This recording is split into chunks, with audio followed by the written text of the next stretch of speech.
예수님께서 이 세상에 오신 일은 인류의 역사를 바꾸어 놓은 인간 역사 최대의 사건이었습니다. 그래서 세상 역사가들도 예수님께서 이 세상에 오시기 전의 역사와 예수님께서 이 세상에 오신 이후의 역사를 나누어서 부릅니다. 그래서 BC와 AD, 주전과 주후 이렇게 부르죠. BC는 Before Christ 이렇게 되는 것이고 AD는 라틴어입니다. Anno Domini 이렇게 되는데 Anno Domini 이렇게 되는데 In the year of our Lord 이렇게 됩니다. 우리 주님 시대에. 그래서 우리 주님 전 시대와 우리 주님 시대에 이렇게 표기되는 거죠. 예수님께서 오시기 전과 오신 이후의 세상은 완전히 다른 세상이라는 의미가 되는 것입니다. 오순절 성령 강림 이후에 가장 놀라운 사건, 요즘 말로 하면 역대급 반전이 나타난 사건, 그것이 바로 우리가 오늘부터 살펴보는 사도행전 9장에 나타나고 있습니다. 그것은 사울의 회심 사건입니다. 이 사건이 얼마나 중요했던지 이 사도행전을 기록한 누가는 여기 9장과 저 뒤에 22장과 26장에 걸쳐서 세 번에 걸쳐서 사도 바울 한 사람이 회심한 내용에 대해서 기록을 하고 있을 정도로 이 부분이 중요하게 누가는 생각을 했던 것입니다. 그 부분을 우리는 여기서부터요, 이제 오늘부터 보게 됩니다.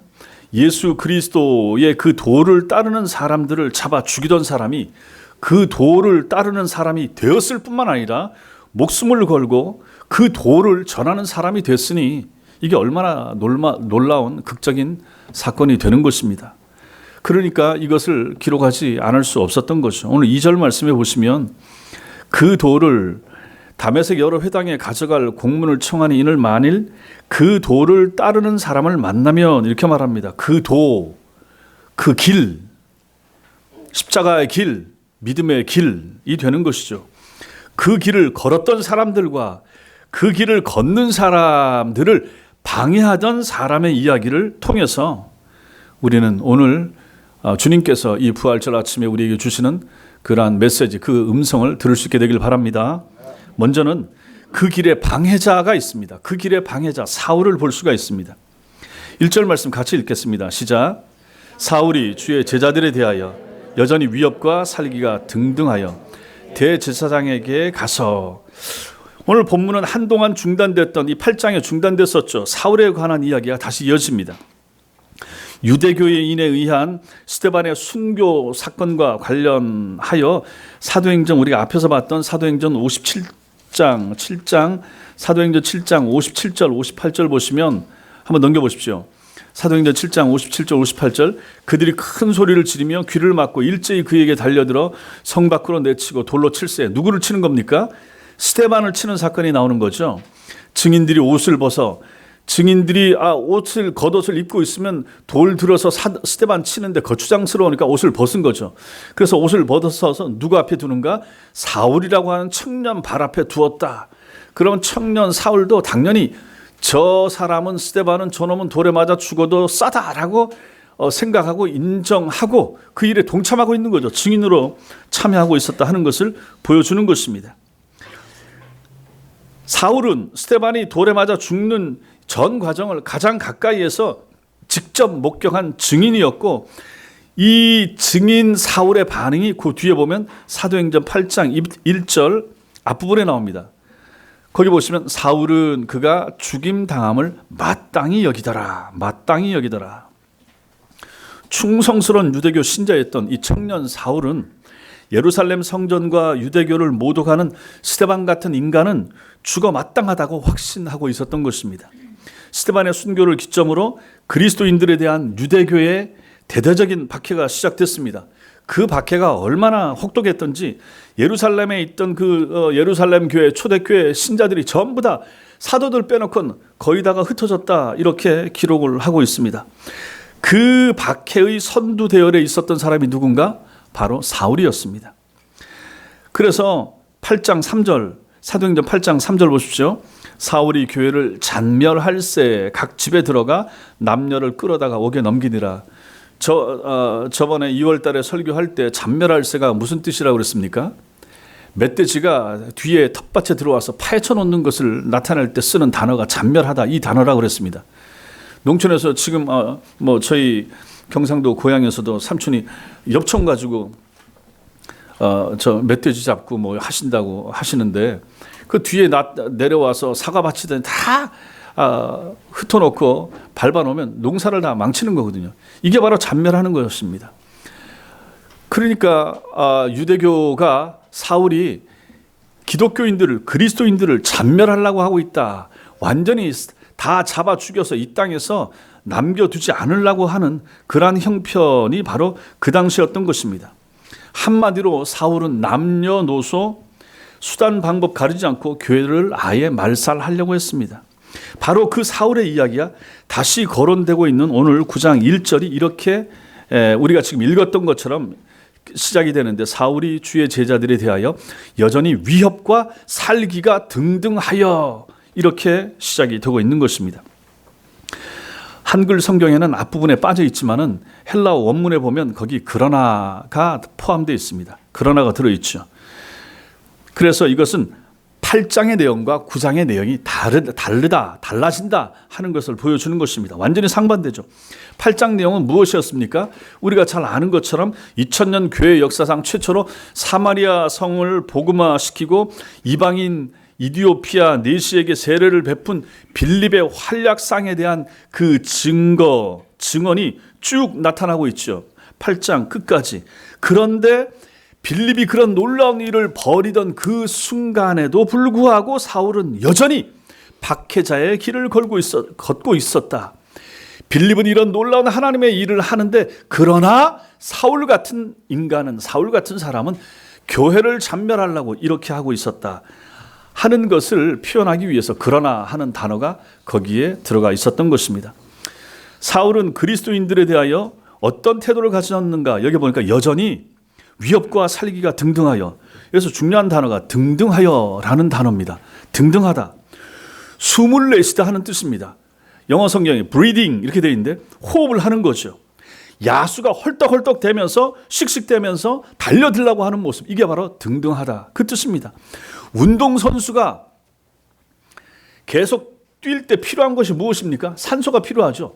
그러니까 산소를 많이 마시기 위해서 헐떡헐떡 하면서 뛰어가는 거죠. 바로 그 모습인 것입니다. 사울 속에 가득 차고 있었던 것이 무엇인가? 살기입니다. 살기가 띈 위협이 무엇입니까? 교회를 잔멸하고 예수 믿는 사람들을 잡아 죽이고자 하는 힘, 그 살기, 이것이 바로 사울로 하여금 호흡하게 만들었다 하는 뜻이 바로 이 내용이 되는 것입니다. 사울의 존재 이유, 예수 믿는 사람 잡아 죽이기 위한 거, 이거 외에는 내가 삶의 의미가, 존재 이유가 없다라고 생각할 정도로 그 열망을 가지고 사울은 움직이고 살고 있었다. 이게 바로 여전히 위협과 살기가 등등하여, 그런 뜻입니다. 이러한 증오의 감정을 가진 채 사울은 예루살렘에서부터 220km 떨어져 있는 지금 시리아의 수도, 여기가 다마스쿠스 아닙니까? 다메섹이죠. 이곳을 향하고 있었던 것입니다. 2000년 전에는 로마 제국에 속해 있던 이 다메섹에는 그 당시에 약 4만 명의 유대인과 30개 정도의 회당이 있었던 것으로 전해집니다.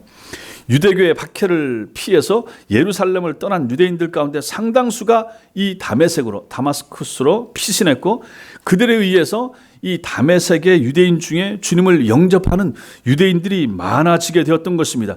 이 사실을 알게 된 예루살렘의 유대인과 예루살렘에 있었던 이 사울이 대제사장의 위임장을 받아서 다메섹에 있는 그리스도인들마저 잡아서 체포해서 예루살렘으로 끌고 오기 위해서 길을 나선 것이 바로 사울의 오늘 이 1절 말씀이 되는 것입니다.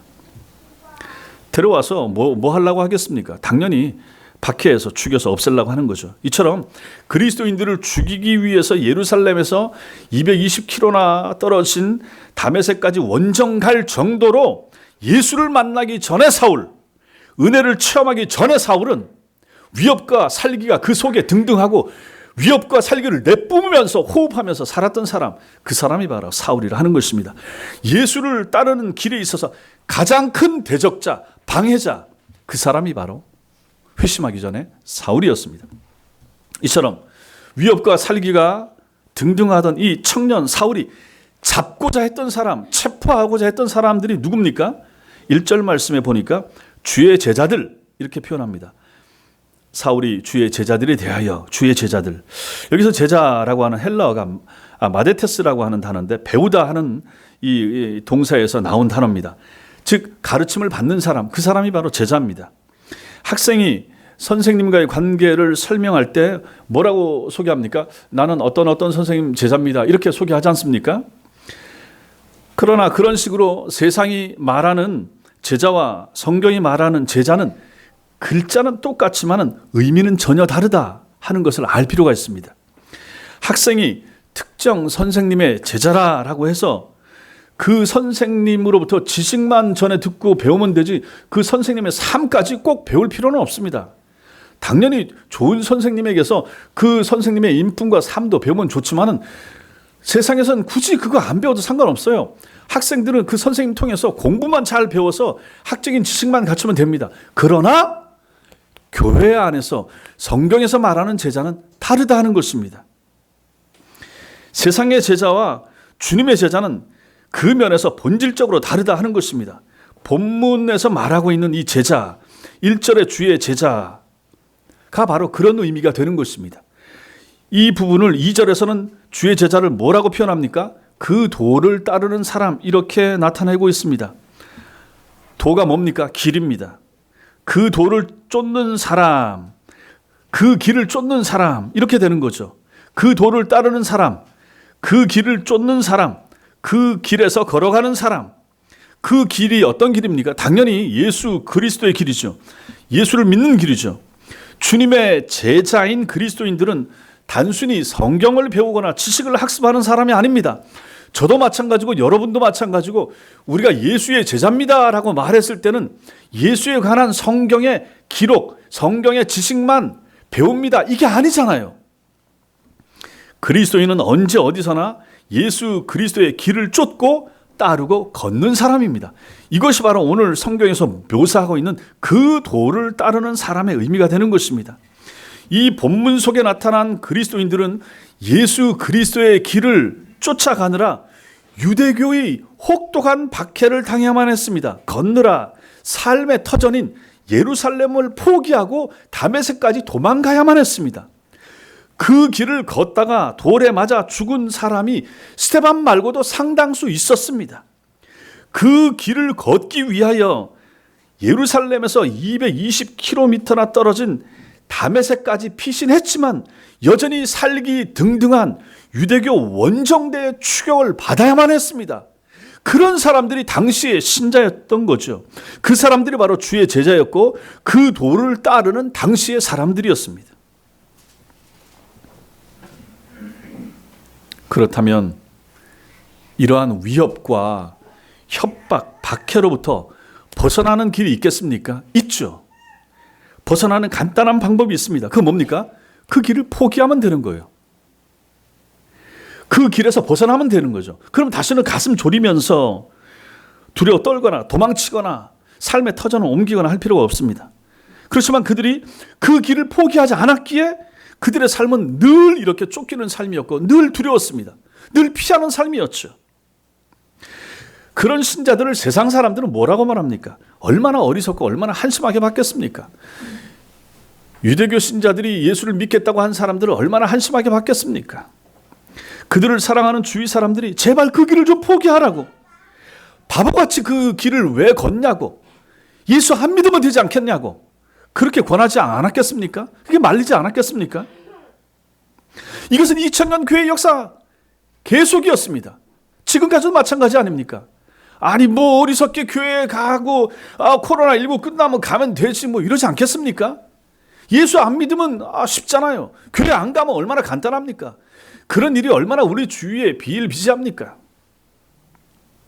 하지만 그 길을 따르던 사람들의 대다수는 그럼에도 불구하고 그 길에서 내려서거나 벗어나거나 포기하지 않았습니다. 탈선하지 않았습니다. 그 이유가 무엇입니까? 확신과 믿음 때문이었습니다. 그들 속에 있었던 확신과 믿음이 그들로 하여금 그 길을 끊임없이 달리게 했다 하는 것입니다. 어떤 확신과 어떤 믿음입니까? 천국에 대한 확신과 예수 그리스도에 대한 믿음이었습니다. 이것이 얼마나 중요합니까? 성도 여러분, 모든 길에는 반드시 출발점과 과정과 도착 지점이 있기 마련입니다. 예수 그리스도의 길을 걷는 사람들의 출발점은 다 다릅니다. 그 길을 빨리 걷기 시작한 사람, 즉 믿음 생활을 일찍 시작한 사람도 있었고, 다른 사람에 비해서 그 길에 늦게 합류한 사람, 나중에 믿음 생활 시작한 사람도 분명히 있습니다.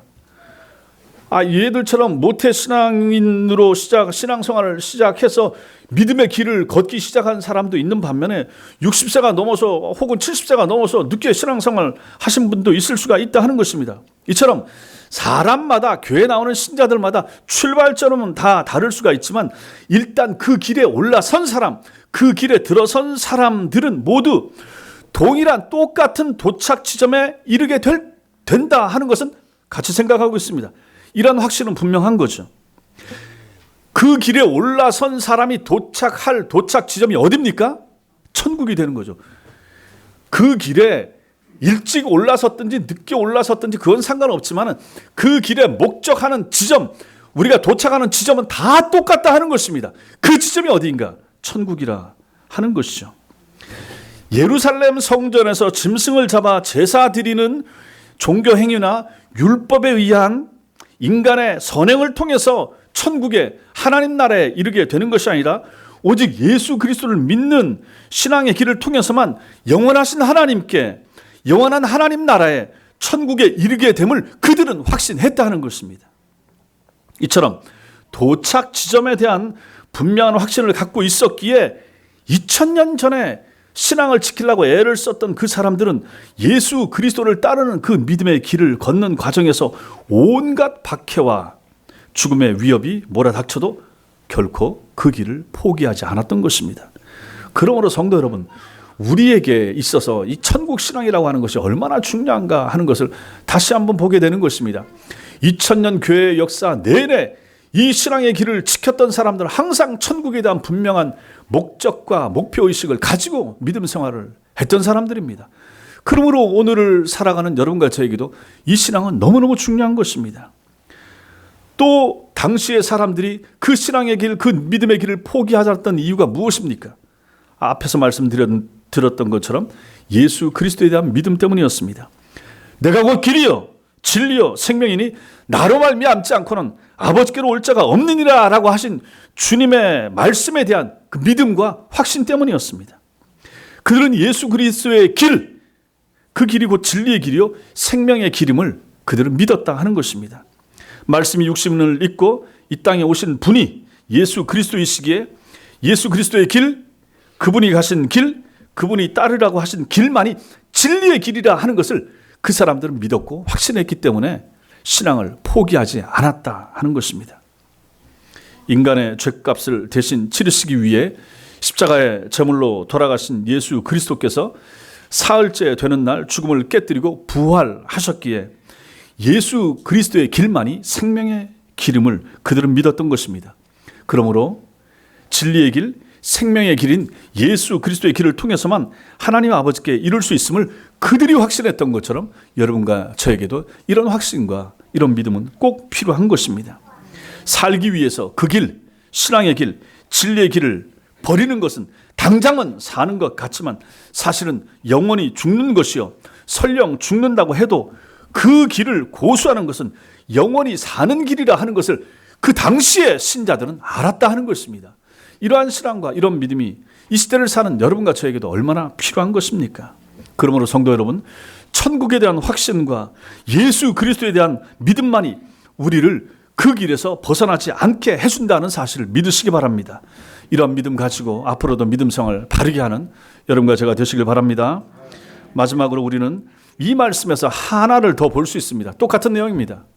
그 길에 속한 사람들입니다. 2절에 도가 나오죠. 이는 만일 그 도를 따르는 사람을 만나면, 여기 도라고 하는 거, 예전에 전철역 근처에서 도를 아십니까? 이렇게 전도하는 사람들이 있었습니다. 대순진리회에 속해 있는 이런 사람들이 무슨 선하게 생겼습니다. 저도 만나봤었는데 무슨 덕을 많이 세우셨나 봅니다. 이러기도 하고 어깨에 조상님이 올라가 계시네요. 별 얘기 다 하고 그렇게 접근해서 이제 그 도를, 그 대순 진리의 그 짝퉁 진리를 전하던 사람들이 있었습니다. 돌을 닦는 것이요. 돌을 얘기하면 보통 돌을 닦는다 이렇게 생각합니다. 돌을 닦는 건 누가 닦는 겁니까? 사람 편에서 하는 거죠. 사람이. 그 사람들은 하나님께로 나아가는 길을 모르기 때문에 스스로 노력하고 연구해서 그 길을 만들어 나가는 사람들입니다. 그러나 일평생 연구하고 노력하고 고난의 길을 가도 결국 찾지도 못하고 닦지도 못하는 길, 그 길이 바로 그들이 알고자 했던 신앙의 길, 믿음의 길, 참 길, 예수 진리의 길이 되는 것이죠. 그러나 우리는 알고 있습니다. 예수님 때문에 알게 됐죠. 성령께서 우리에게 믿음 주심으로 말미암아 우리는 그 길을 알게 됐습니다. 우리는 예수님께서 만들어 놓으신 그 길로만 가면 된다 하는 것을 우리는 성경을 통해서 배웠습니다. 그 길에 서 있으면 됩니다. 그 길에서 뭘 다른 거 하고 말고 할 게 없습니다. 그 길에만 있으면 되는 거죠. 그 길에 들어선 사람들끼리 실제로는 경쟁한다든지 뭐 이럴 필요도 전혀 없습니다. 그 길이 바른 길인 줄 알고 그 길에 서 있기만 하면 됩니다. 이 부분이 중요한 것입니다. 그래서 영어 성경은 이 부분을 어떻게 표현하고 있나 하면 belonging to the way 이렇게 표시하고 있습니다. 그 길에 속해 있는 이렇게 됩니다. 그 도를 따르는을 가지고 그 길에 속해 있는 이렇게 나타내고 있는 거죠. 우리말 성경은 그 도를 따르는으로 번역을 했지만 더 정확하고 더 좋은 표현은 그 길에 있는 이렇게 되는 것입니다. 그 길에 있는, 그 길에 속해 있는, 그 길 위에 있는 이런 뜻이 되는 것입니다. 단순히 그 길을 따르는 사람보다는 중심축에 속해 있는 사람이 보다 확신이 크고 강한 신앙을 가지고 따르기 마련인 것입니다. 성도는 여러분과 저는 어떻게 됩니까? 처음에는 그 길, 주님의 도, 주님의 길을 따르는 것으로 신앙생활을 시작했을지 몰라도 처음에 교회 나오라 그래서 따라 나가고 배워가고 그러면서 따르는 것처럼 했지만은 시간이 흐르면서 또 우리의 믿음이 점점 자라면서 어떻게 됩니까? 주도적으로 이제 믿음 생활을 해나가는 사람이 되고 또 되어야만 하는 거죠. 생명의 길에 속한 사람, 생명의 길 위에 서 있는 사람이 되어서 이제는 그 길을 주도적으로 해나가는 거죠. 여기 계신 분들이 마찬가지 아닙니까? 누가 따르라고 한다고 해서, 누가 교회 나오라고 한다고 해서, 누가 뭐 믿으라고 해서, 누가 기도하라고 해서, 누가 성경 읽으라고 해서 읽는 사람이 이젠 아니어야만 된다 하는 것입니다. 주도적으로 이제 내가 해야 되는 거죠. 내 신앙 내가 지키는 거죠. 그 길 위에 서서 당당하게 서서 그 길에 속해서 내 믿음의 길을 지키기 위해서 힘껏 그 길로 달려나가는 사람이 여러분과 저 아닙니까?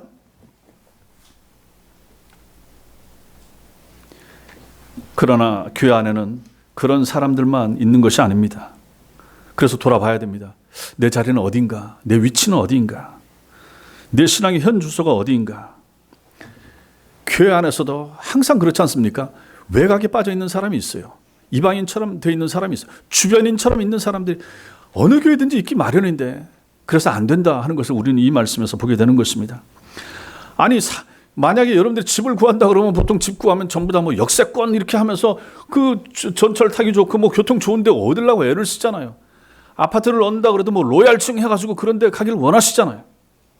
그러나 교회는 어떻게 합니까? 그러나 신앙생활은 어떻게 하고 계십니까? 신앙생활에서도 로얄층처럼 그렇게 신앙생활을 하고 싶어 해야 되지 않습니까? 서로 집은 그렇게 그런데 못 살아도 집은 역세권이 없어도 신앙생활에서는 아니 무슨 직분 가지고 믿음 생활 다 하는 겁니까? 아니잖아요. 직분은 교회에서 중요한 거 맡았어도 신앙생활은 저 멀찍이 저 뒤에서 주변인처럼 신앙생활을 하는 사람이 있단 말이에요. 심지어는 세례가 안 받았어도 마음의 확신 가지고 중심인처럼 그렇게 신앙생활을 하는 사람도 있지 않습니까? 잠언서 14장 12절 보면 이렇게 말씀하고 있습니다. 어떤 길은 사람이 보기에 바르나 필경은 사망의 길이니라 이렇게 말씀해 주고 있습니다. 어떤 길은 사람이 보기에 바르나 필경은 사망의 길이라. 사람 보기에 바른 길 같은데 신천지를 따라가고 있는 거예요. 사람 보기에 바른 길 같은데 하나님의 교회를 따라가고 있단 말이에요. 사람 보기에 바른 길 같은데 말도 안 되는 길을 따라가는 사람들이 있어요. 도올 김용옥 같은 사람이 요한복음을 쓰고 마가복음을 기록하고 도마복음 가지고 강의하면서 가르치는데 그 전부 다 잘못된 길로 가는 거 아니겠습니까? 도마복음은 위경이에요. 정경이 있고 66권이 있고 거기에 외경이 11권도 포함되어 있고 거기도 끼지 못한 성경이 위경인데 그 위경인 도마복음을 가지고 이거 저 학자들이 뭐 멀리하고 기존 교회가 이것을 안 읽으려고 하고 거기에 또 귀 기울이는 사람들이 있고 교회에서 안 들어봤던 거 안 했던 말을 들으니까 이게 진짜 아닌가 이렇게 호기심을 가지면서 또 믿으려고 하고 따라가고 거기서 어떤 자유함을 느낀다든지 이럴 수 있는 사람들이 있는데 이것은 얼마나 슬픈 일인가 하는 것입니다. 어떤 길은 사람이 보기에 바르나 필경은 사망의 길이니라. 사망의 길을 생명의 길처럼 걷는 사람들이 우리 주변에도 얼마나 많이 있습니까? 안타까운 거죠. 근데 이 말씀을 반대로 뒤집으면 어떻게 됩니까? 어떤 길은 사람 보기에 어리석고 그릇되어 보이지만 결국은 생명의 길이니라. 이렇게도 되지 않습니까? 이 길이 어떤 길입니까? 여러분과 제가 지금 걷고 있는 이 길이 바로 그런 길 아닙니까? 어리석어 보이고 미련해 보이고 그 예수를 꼭 믿어야 돼. 21세기에 뭐 이런 코로나 시대에 굳이 그렇게 신앙생활 열심히 하려고 애를 써야 돼. 뭐 교회는 그렇게 모이려고 애를 써야 되나? 별별 얘기 다 들리는 시대 아니겠습니까? 유대교 최고 지도자인 대제사장의 위임장을 지참한 사울은 걸음도 당당하게 다메섹을 향해서 나아가고 있었습니다. 그것은 청년 사울에게는 자기 신념의 길이요, 자기 정의의 길이고 유대교 내에서 출세가 보장된 길처럼 보였지만 실제로 그 길로 계속 갔으면 어떻게 됐습니까? 죽음과 사망의 길이 되는 거였죠. 그러나 그 죽음의 길에서 오늘 여기 사도행전 이제 앞으로 우리가 볼 이 9장에서 주님의 부르심을 빛 가운데 나타나신 예수 그리스도를 만나고 주님의 부르심을 체험한 후에 그는 사도 바울은 죽을 때까지 초지일관 예수 그리스도의 길, 생명의 길을 걸었던 것입니다. 비록 다른 사도들에 비해 예수 그리스도의 길에 합류하는 시점은 늦었지만은 그 길을 걷는 과정에서 세상으로부터 유대교로부터 밀어나다 조롱받고 비판받고 온갖 박해를 당하다가 끝내 목이 잘리는 죽음을 당하면서도 사도 바울은 그 길을 결코 포기하지 않았던 것입니다. 예수 그리스도의 길은 진리의 길이요 생명의 길이기에 오직 그 길을 통해서만 영원하신 하나님, 영원한 하나님 나라에 이르게 됨을 바울은 확신했던 것입니다. 그래서 그는 고린도전서 1장 18절을 통해서 이렇게 말합니다. 십자가의 도가, 십자가의 길이 멸망하는 자들에게는 미련한 것이요 구원을 받는 우리에게는 하나님의 능력이라 고백했던 것입니다. 구원을 받는 우리에게는 십자가의 도가 하나님의 능력이라, 십자가의 길이 예수 그리스도를 따라가는 길이 하나님의 능력이라 믿으시기 바랍니다. 그리고 그가 믿었던 대로 그런 예수 그리스도의 길 위에서 하나님의 능력에 의해 영원히 사도 바울로 이름이 남게 됐고 그가 했던 말, 그가 썼던 글 이것은 성경 속에 영원히 남게 되었다 하는 것입니다. 만약 그가 계속 자기 길을 걸었다면 그는 유대교에 의해서 잠시 출세했을 수는 있었겠지만 2000년 전에 한 줌의 재로 사라지고 말았을 것입니다. 그러나 참수형을 당하기까지 예수 그리스도의 길을 걸었기에 그는 세상과 영원한 생명을 동시에 얻었습니다. 그러므로 성도 여러분 잊지 마십시오. 세상은 세상을 떠난 뒤에 얻는 거예요. 근데 많은 사람들이 살아 생전에 세상을 얻으려고 하다가 세상과 자기 생명을 동시에 잃어버리는 어리석음을 맞이하게 된다 하는 것입니다. 땅에서 뭔가 해보려고 하잖아요. 땅에서 진짜 수업을 보려고 하잖아요. 땅에서 뭔가 자기 이름을 내려고 한다든지 한 건 해보려고 하다가 그 한 건도 하지도 못하고 자기 생명까지 잃어버리는 교회 안에 있는 신자들이 얼마나 많은가 하는 것입니다.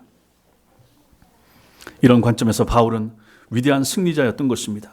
하나님께서 그를 2000년이 지난 지금까지도 세상을 살리시기 위한 당신의 도구로 쓰고 계시기 때문인 것입니다.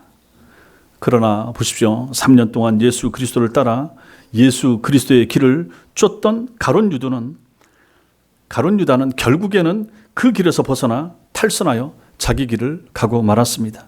그것은 당장 은 30냥이 보장된 성공의 길처럼 보였지만은 마침내는 사망과 저주의 길이었던 것입니다. 사울은 교회를 전멸하고 그리스도인을 색출하기 위해서 다메섹 원정에 나서기까지 열심을 다해 사망의 길, 죽음의 길을 달려가던 사람이었습니다. 그러나 그 사망의 길에서 주님의 부르심을 받은 이후에 그는 사도 바울이 되어 일평생 예수 그리스도의 길을 걸었습니다. 그 길에서 그는 많은 조롱과 비판과 모함과 박해와 고난과 죽음의 위협까지 당하고 그 길을 걸었지만은 결국은 생명을 얻고야 말았던 것입니다. 예수 그리스도를 쫓으면서도 세상의 눈길을 돌렸던 가룟 유다는 세상과 자기 생명을 모두 잃어버렸지만은 죽기까지 예수 그리스도의 길을 걸으며 예수 그리스도에게서 눈을 떼지 않았던 바울은 참수형을 당하고서도 영원한 생명과 세상을 동시에 얻었던 것입니다. 2000년 전에 죽었던 그 청년을 우리는 지금까지도 기억하고 그 청년이 썼던 그 글을 우리는 지금도 읽으면서 그와 똑같은 생명을 우리 속에서 지금도 길러내고 있다 하는 것입니다. 그러므로 여러분과 저는 어떤 선택을 해야 되겠습니까? 가룟 유다처럼 선택할 수도 있고 사도 바울처럼 선택할 수도 있는 것입니다. 사랑하는 성도 여러분, 무빙 워크 아시죠? 에스컬레이터하고 엘리베이터 이런 거 같은 건데 비슷한 개념이죠. 에스컬레이터는 사선으로 사람을 기계의 힘으로 이동을 시켜주죠. 엘리베이터는 기계의 힘으로 수직으로 사람을 이동을 시켜줍니다. 무빙 워크 같은 것은 이제 그 공항이나 이런 데 가면 또 지하철 환승역 같은 데 가면 걸어갈 수 있도록 걸으면서도 빨리 이동시켜 주는 기계적 장치, 그것이 바로 무빙 워크입니다. 자동길 뭐 이렇게 번역이 되는데, 그래서 거기 타고 있으면 그냥 가만히 서 있으면 되죠. 걸어가면 굉장히 더 빠르고 가만히 서 있어도 원하는 곳까지 마지막 원하는 곳까지 쉽게 데려다 줍니다. 제가 왜 이것을 말합니까? 이 개념이 바로 오늘 그 도를 따르는 사람 속에 들어있다 하는 것을 말씀드리기 위해서입니다. 그 도를 따른다는 개념, 그 길에 있다 하는 것입니다. 그 길 위에 있는 것, 그 길에 속한 것, 이 개념이 되는 것입니다. 무빙 워크에 타고만 있으면 갑니다. 엘리베이터에 타고만 있으면 가장 높은 곳까지도 올려주는 것입니다. 내 힘이 필요 없습니다. 기계적 힘 가지고 되는 것입니다. 그 안에만 있으면 됩니다. 그 위에 타고만 있으면 됩니다. 그 위에 올라만 있으면 데려다 준다 하는 것입니다. 이것이 바로 그 길에 있는, 그 길에 속한 그 도를 따르는 그 개념이 된다 하는 것입니다. 우리가 예수를 믿고 처음에는 주님을 따라갑니다. 가르침을 쫓아 살고자 애를 씁니다. 그 길에 수고와 연단과 심지어 박해나 고난이 따르더라도 포기하지 않습니다. 그리고 마침내는 우리가 그 길의 중심에 있게 됩니다. 우리와 주 예수님이 한 몸이 됩니다. 우리가 주님 안에 거하고 주님이 우리 안에 거하시게 됩니다. 길 대신 예수님께 속한 자로 살아가게 됩니다. 이것이 얼마나 놀라운 개념이고 얼마나 감사한 개념인가 하는 것이죠. 예수 믿음이 바로 이 개념이라 하는 것입니다. 그 길 위에 있고 그 길에 속한 자들이 누릴 가장 놀라운 은총, 은혜가 무엇입니까? 바로 마지막 날에 부활이 되는 것입니다. 고린도전서 15장 22절은 그래서 아담 안에서 모든 사람이 죽은 것 같이 그리스도 안에서 모든 사람이 삶을 얻으리라. 그러나 각각 자기 차례대로 되리니 먼저는 첫 열매인 그리스도요, 다음에는 그가 강림하실 때에 그리스도에게 속한 자요, 이렇게 말씀합니다. 그리스도에게 속한 자가 부활한다. 그리스도와 붙어있는 자가 부활한다. 그리스도 안에 있었던 자가 부활의 열매를 맛보게 된다. 그리스도 위에 있어서 그 길을 걸어갔던 사람만이 이 은혜를 체험하게 된다. 이 말씀을 여기에서 해주고 있는 것입니다. 주님 재림의 날에 부활의 삶을 얻을 텐데 그 대상은 누구입니까? 바로 예수 그리스도에게 속한 자입니다. 속하지 않은 자가 있기 때문이에요. 속한 것처럼 보이는 속하지 않은 사람들이 있기 때문에 그런 것입니다. 속한 것처럼 착각하는 속하지 않은 사람들이 교회 안에 있기 때문에 그런 것입니다. 물어보십시오. 여러분 스스로에게 물어보십시오. 나는 예수 안에 있는가? 나는 예수 안에 정말 속해 있는가?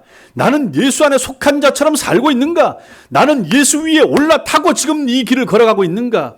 예수 위에 타고 생명의 길, 영생의 길, 부활의 길, 천국의 길까지 나는 지금 잘 가고 있는가? 물으시라 하는 것입니다. 늘 우리는 주님 앞에 설 때마다, 우리는 교회 올 때마다, 예배 드릴 때마다, 설교 들을 때마다 이걸 묻는 사람이에요. 하나님, 나는 한 주간도 이 길을 잘 걸었습니까? 나는 신자답게 주님 나는 잘 살아왔습니까? 나는 예수님과 동행했습니까? 지난주에도 물으시라 그랬잖아요. 물으셔야 됩니다. 안 물으니까 문제가, 착각하는 거예요. 잘 살고 있다, 예수 잘 믿는다라고 착각하는 사람이 얼마나 많습니까?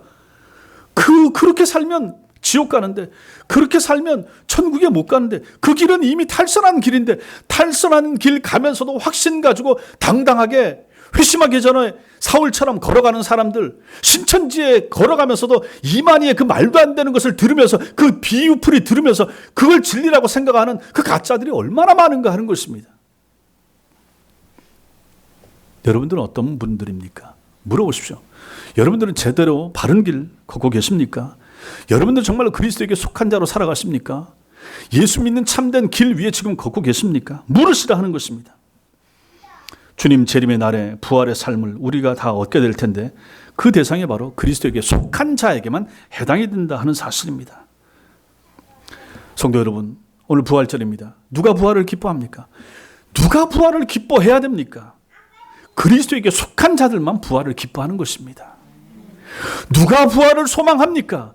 예수 그리스도에게 진정으로 속해 있는 사람들만이 부활의 기쁨을 내 속에서 참으로 느낄 수가 있는 것입니다.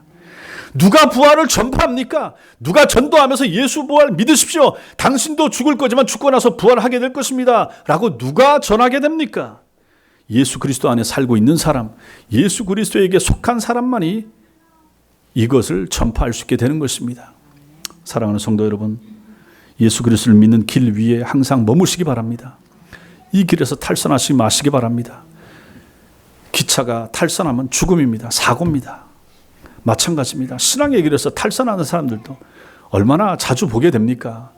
여러분과 저는 그러지 마시라 하는 것입니다. 저도 마찬가지고 여러분도 마찬가지고, 저는 목사의 길에서 탈선하면 안 됩니다.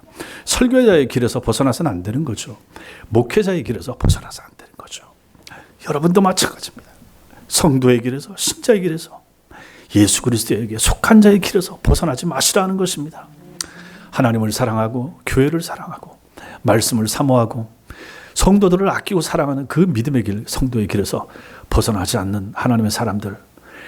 그래서 이 길 끝까지 잘 달려가서 생명의 주 대신 우리 구주 예수 그리스도, 부활의 왕 대신 우리 주님을 다 만나는 하나님의 사람들 되시기를 주님의 이름으로 축원합니다. 기도하겠습니다.